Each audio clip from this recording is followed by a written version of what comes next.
Neck round வந்து 37 இவங்களுக்கு. So இது எப்படி வந்து நம்ம கேல்குலேஷன் பண்ணுறோம் அப்படின்றத நான் சொல்கிறேன். இல்லைங்க,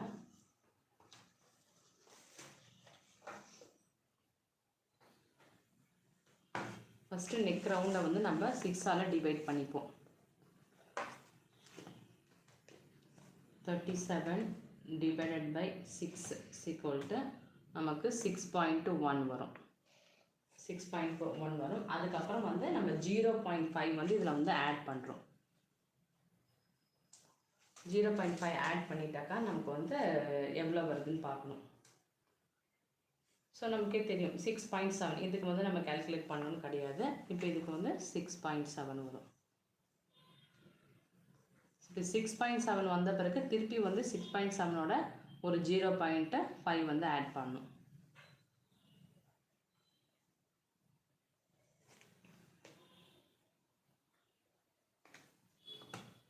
ஸோ இந்த மெத்தட் வந்து கொஞ்சம் டிஃபிகல்ட்டாக தான் இருக்கும். பட் வந்து கற்றுக்கிட்டா வந்து ரொம்ப யூஸ்ஃபுல்லாக இருக்கும்.